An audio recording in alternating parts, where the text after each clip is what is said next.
What if I told you that one of the most powerful persuasion techniques we know today wasn't cooked up in some high-tech marketing lab? What if it was actually written down almost 3,000 years ago? Well, today, we're cracking open a timeless code for influence that's been hiding in a place you'd never expect. Sounds a little crazy, right? I mean, one is sacred, deeply personal. The other is trying to sell you something. But here's the thing. They can both use the exact same psychological blueprint to get our attention and, move us to do something. And that's exactly what we're going to break down.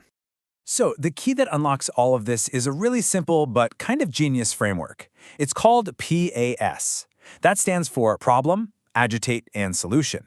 It works like this. First, you identify a real problem, a pain point. Then, and this is the important part, you agitate it. You make the person really feel the weight of that problem. And then, only when that need is at its absolute peak, do you swoop in with the perfect solution. Okay, so where are we finding this ancient masterclass? Well, we're not digging through old ad campaigns. Our case study is actually one of the most famous poems of protection ever written, Psalm 91, from the Hebrew Bible. Yeah, this ancient text is way more than just a poem. It's a masterclass in how to persuade. It's like a perfectly preserved blueprint, showing us how this formula has been tapping into our deepest human emotions for literally thousands of years. All right, so let's get right into the breakdown. We're going to take the verses of this psalm and map them directly onto that problem, agitate, solution structure. You're going to see just how perfectly it follows the code. So, the first thing you'll notice is that the psalm doesn't start with all this comforting stuff. Nope, it starts by identifying the problem. It goes right for our universal human fears and paints this picture of a world that's just full of hidden dangers, things that are totally out of our control. And the language here is so vivid. A fowler's snare, that's a hidden trap you don't see coming. Deadly pestilence, a silent killer. The terror of night, the arrow that flies by day. These aren't just ideas. They're visceral images of danger that could get anybody at any time. So, boom, the problem has been laid out clear as day. But see, it's not enough to just state the problem. To be truly persuasive, you have to make the listener feel it. And this is where we get to the agitate phase. This is where the emotional stakes get raised a lot. This line, this is where the danger goes from being a concept to being right there, next to you. I mean, can you picture it? Thousands of people falling all around you? That creates this intense feeling of anxiety, and it makes you desperate for a safe place. The problem is now officially agitated.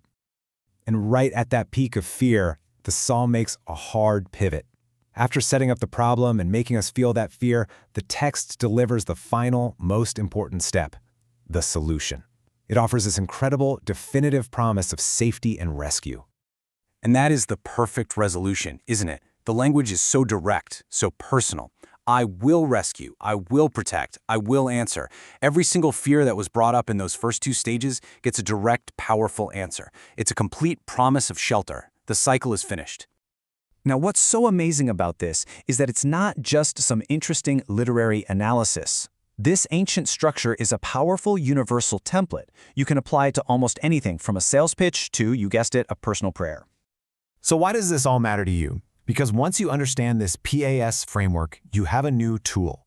It's like having the blueprint that shows you how so much of the media you see every day works. And it even gives you a way to structure your own thoughts and needs more clearly.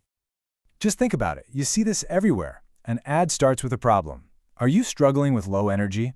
Then it agitates. Don't let that fatigue ruin your entire day. And then the solution. Our new energy drink gives you focus. It's the same pattern as a prayer. Problem. I feel so overwhelmed. Agitate. This anxiety is really affecting my family. Solution. I'm asking for the strength to find some peace. It's the exact same emotional journey. At the end of the day, the PAS framework is so timeless because, well, it's hardwired into us. It perfectly mirrors the basic human story, right? We run into a problem, we feel the stress of it, and we go looking for a solution that brings us back to feeling safe and secure. Which brings us to the final question, and this one's for you. Now that you have this lens, now that you can see the pattern, where else are you going to find it? In a movie trailer? A political speech? Maybe even in the way you try to convince your friends where to go for dinner? Once you see this pattern, you'll start spotting it everywhere.